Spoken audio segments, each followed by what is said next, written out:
બોલીએ સદગુરુ મહારાજની જય. આજે હમણાં બાપુએ ધૂન ગવડાવી,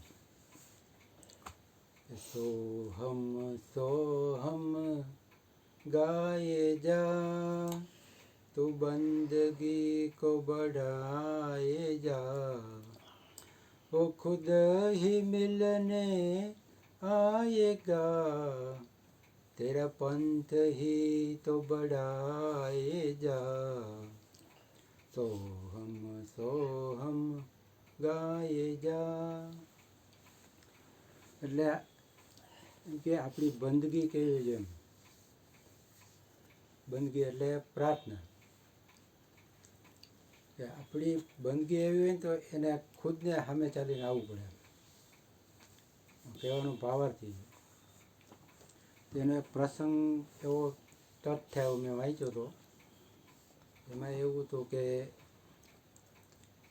એક ભાઈ જેલમાં હતો. એટલે એમાં એને ગુનો સાબિત થયો તો ફાંસીની સજા થઈ.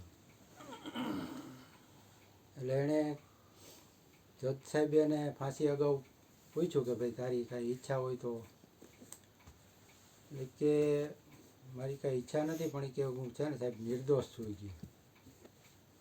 તો કે એ આમાં કાયદાની રીતે તમે દોષી સાબિત થઈ ગયા છો, એટલે કે અમારે તમને ફાંસી તો આપવી જ પડે. એટલે કે કાંઈ વાંધો નહીં. પછી એને ફાંસીના માચડે લટકાવે. એટલે ઓલું ટાઈમ થયો એટલે ઓલું ખેંચે એમ પગ નીચેથી ઓલું પાટિયું ખેંચી લઈએ ને, તો એવું ખેંચ્યું એ ભેગી એકવાર દોરી તૂટી ગઈ. એટલે એ પડી ગયું. તો બધાને એમ થયું કે આમાં કાંઈક મિસ્ટેક થઈ છે, તો પાછું બીજી વાર ટ્રાય કરી.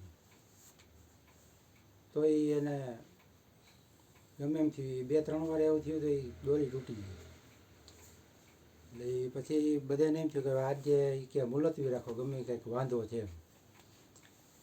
એટલે પછી મેજિસ્ટ્રેટ હોય એના કંઈક એને જજ સાહેબ પાછી માગણી કરી કે આને કે આજે નહીં, કે ફાંસી કે કંઈક અઠવાડિયા પછી કે એમ તારીખ આપો. એટલે જજ સાહેબ કહે કે ભાઈ એને ફાંસીની તારીખ આજે હતી અને આજે એને ફાંસી અપાઈ ગઈ, પણ એ જે બનાવ બન્યો એને સાહેબ ફાંસી ન તો હવે એને બીજી વાર સજા હું ન આપી શકું. એટલે પછી એને કેદમાં રાખવામાં આવ્યો પાછો, અને અમુક ટાઈમ પછી એને છોડી દીધો. છૂટી ગયો એટલે પછી એને કોઈ કંઈ પ્રશ્ન પૂછ્યો કે ભાઈ તું કે ફાંસી આપવાની તો એ કે કેમ બચી ગયો. એ કે હું છે ને કે જજ સાહેબને મેં કીધું કે હું નિર્દોષ છું.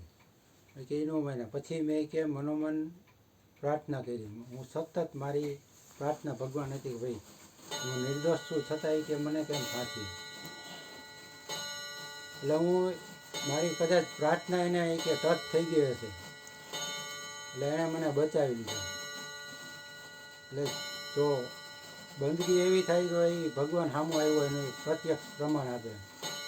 બાપુએ ધૂન ગવડે એમાં એમ કીધું કે બંદગી બઢાઈ જા તો ખુદ હી મિલને આએગા. તો એની પ્રાર્થના એવી થઈ ગઈ કે એને હૃદયથી કે એને ટચ થઈ ભગવાનને, તો ભગવાનને આવવું પડ્યું, એને બચાવી લીધું.